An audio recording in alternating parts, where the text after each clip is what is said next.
Kemudian syahadat ini ya punya rukun juga. Rukunnya ada dua, yaitu bersyahadat bahwa tiada Tuhan selain Allah, dan yang kedua adalah menyaksikan, bersaksi bahwa Muhammad adalah utusan Allah. Ya. Bersaksi itu kan mengandung makna kita menyaksikan. Menyaksikan itu ada dua. Menyaksikan dengan mata, menyaksikan dengan hati. Baik.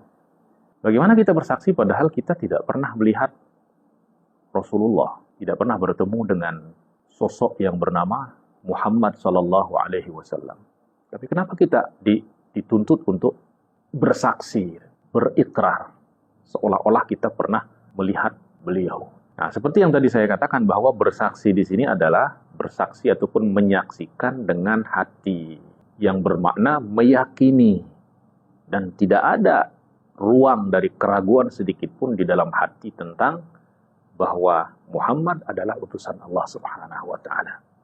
Dan itu makna melihat yang sebenarnya. Banyak orang yang melihat sosok fisik baginda Muhammad sallallahu alaihi wasallam.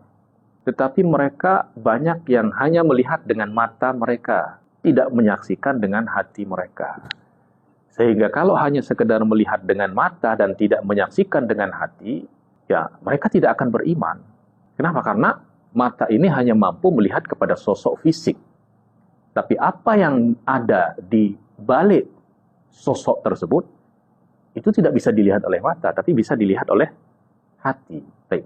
Apa yang ada di balik sosok tersebut? Sosok tersebut adalah Rasulullah, utusan Allah.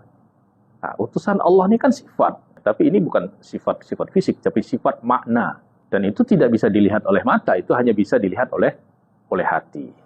Seperti ya Abu Jahal, Abu Lahab, orang kufar Quraisy pada hari itu, mereka melihat sosok Muhammad sallallahu alaihi wasallam, tetapi mereka melihat hanya fisik, sehingga mereka tidak beriman, bahkan memerangi. Ya, karena apa yang dibawa oleh Rasulullah sallallahu alaihi wasallam itu bertentangan dengan kepentingan dan maslahat mereka.